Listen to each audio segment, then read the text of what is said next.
We crossed the border into Mexico at Tecate, a very small and quiet border crossing where no one even cared to see our passports. We actually had to insist on getting stamped out of the US properly so we could prove that we hadn't overstayed our visa. Welcome to Mexico.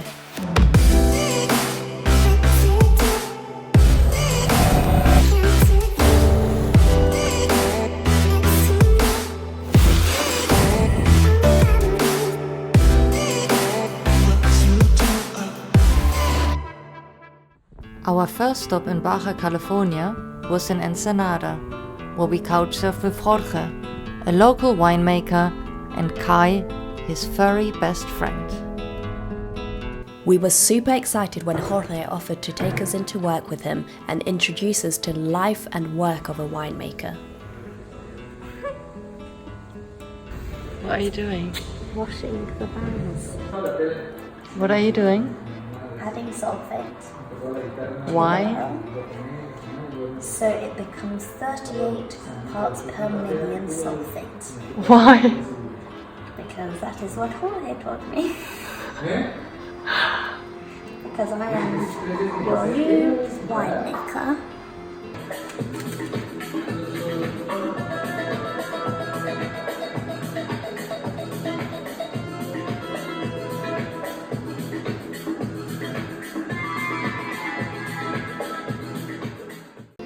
Our work also involved tasting an enormous amount of wine and having a much needed siesta in the late afternoon.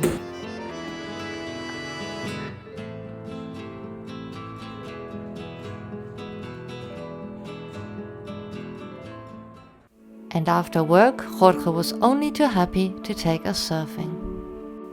After spending a week in Ensenada eating delicious seafood and tasting a whole lot of wine, it was time to ride further south towards the Sonoran Desert.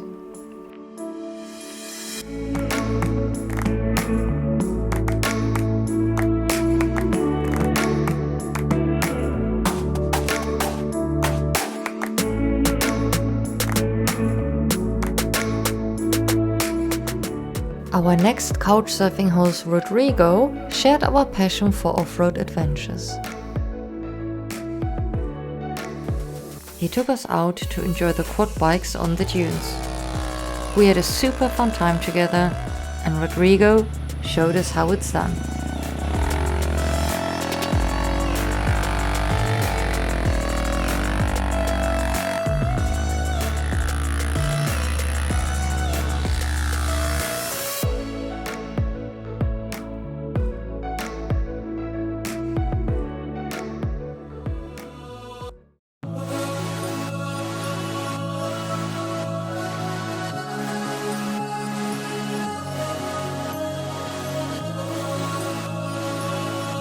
Leaving the road to experience the Sonoran Desert was a big highlight for us.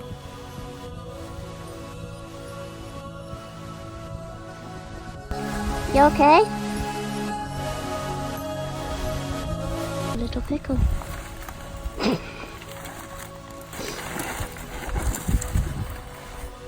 They're not doing yoga. Who's gonna pick this up?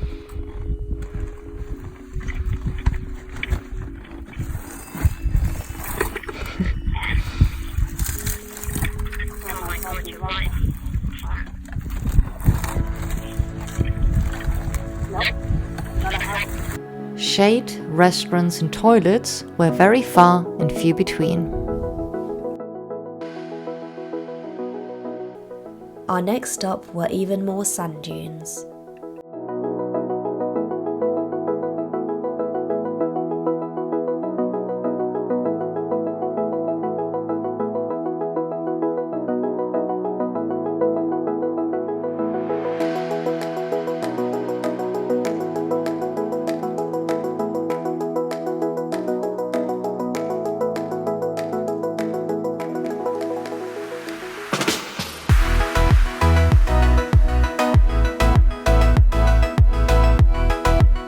But we never failed to stop for some delicious Mexican food.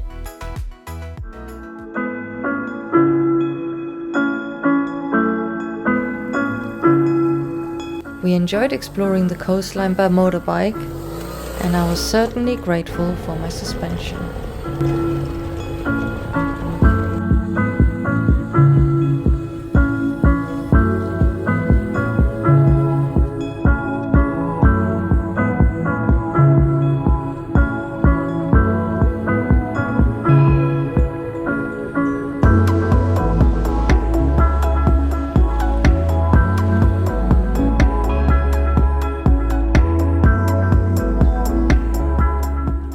One of the most scenic stretches of coastline in Baja was Bahia Concepcion.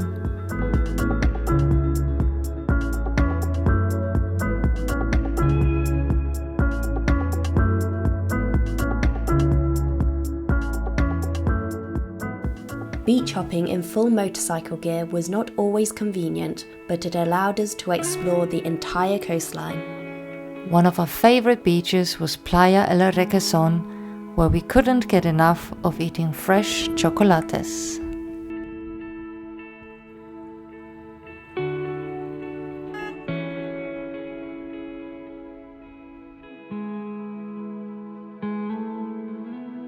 From La Paz, we were able to explore one of our favorite beaches in Mexico.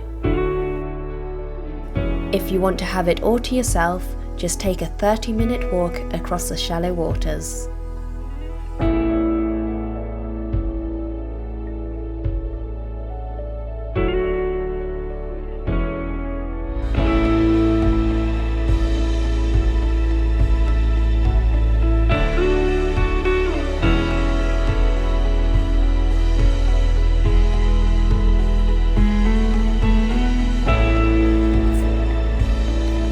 This was another awesome couchsurfing experience.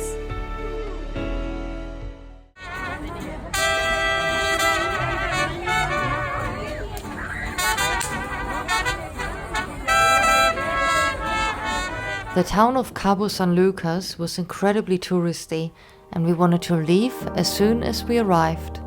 But not until we took a boat out to see the stunning coastline, beaches, and countless rays jumping several feet up in the sky.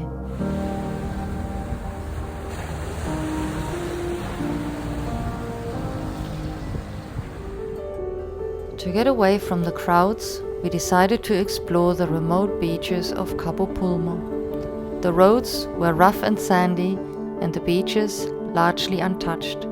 With almost no tourist facilities around, very unreliable electricity and Wi-Fi, this was the perfect place to switch off and relax.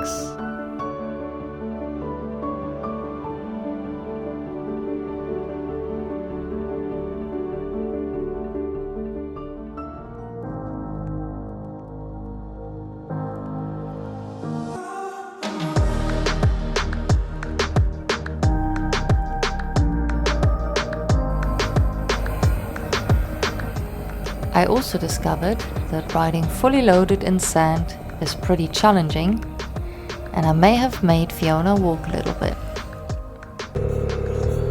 Just walking.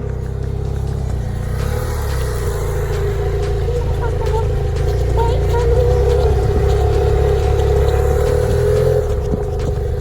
me. It was finally time to take the ferry over to the mainland. The ferry crossing was very badly managed and a complete nightmare, resulting in hours of waiting. Luckily, we had another great couchsurfing host waiting for us in Mazatlan to brighten up our day.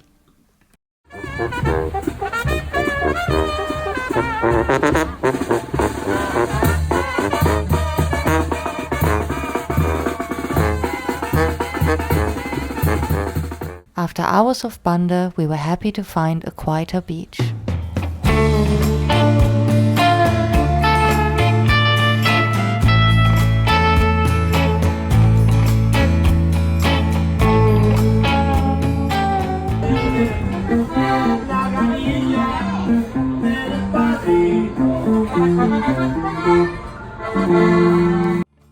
Next, it was time to taste some tequila in Tequila. There were agave plants around us everywhere you turned.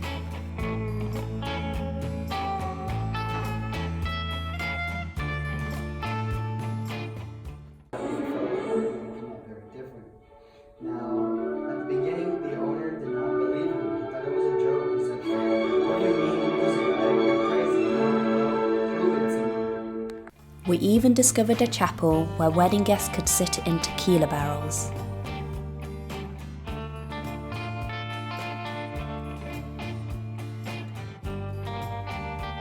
It was time to leave Tequila and head to our 6-week house sit in San Miguel de Allende. Having a huge house to ourselves as a base after many months on the road was a luxury. My favourite part was having a proper kitchen to cook for a change. This is the internal courtyard, which is in the middle of the house and very typical to the build of colonial style houses. Here we have our bedroom, and through here is our bathroom, and you can also see that it's very typical colonial style with all those funny little tiles.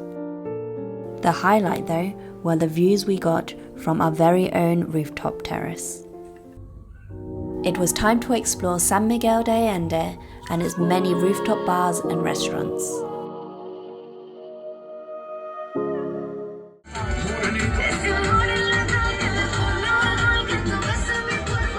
We even experience Independence Day in this picturesque town.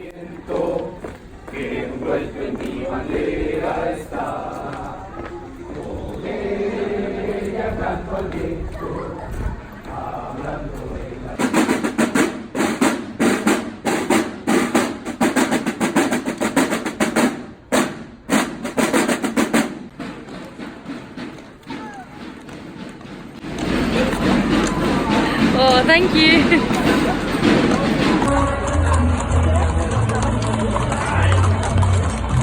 ¡Viva México!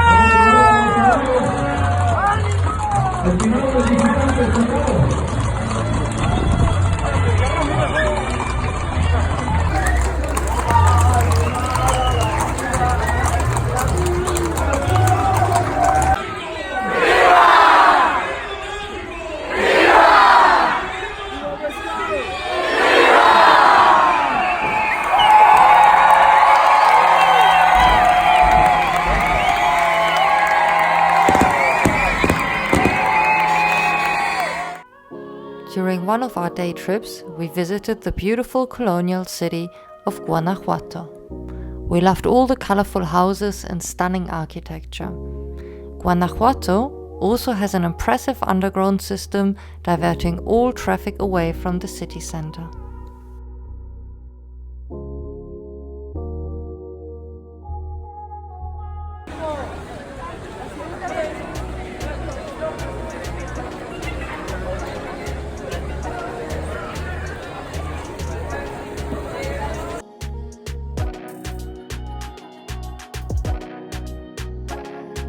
On our way back to San Miguel de Allende, we rode up tiny cobble streets to the summit of Cerro de Cubilete for some pretty views of the surrounding mountain range.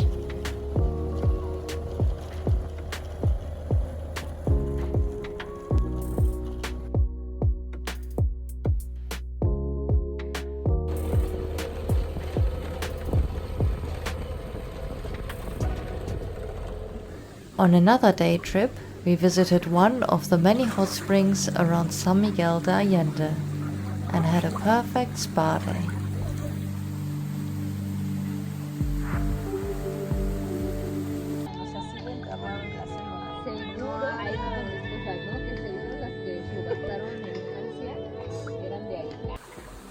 We loved all the underground passages and the candlelit caves.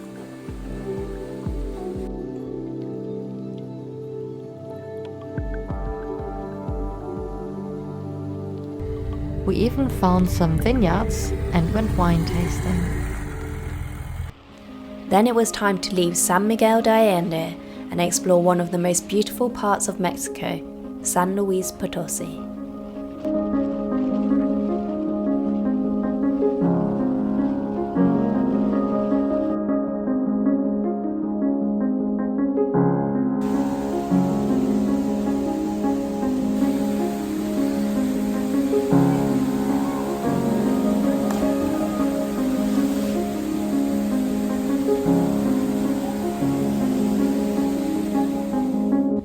Believe it or not, we actually had to pay to ride on this road.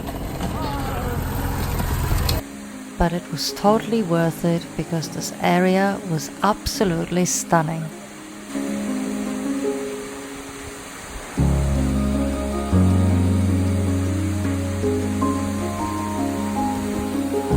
I was definitely struggling riding fully loaded on loose rocks.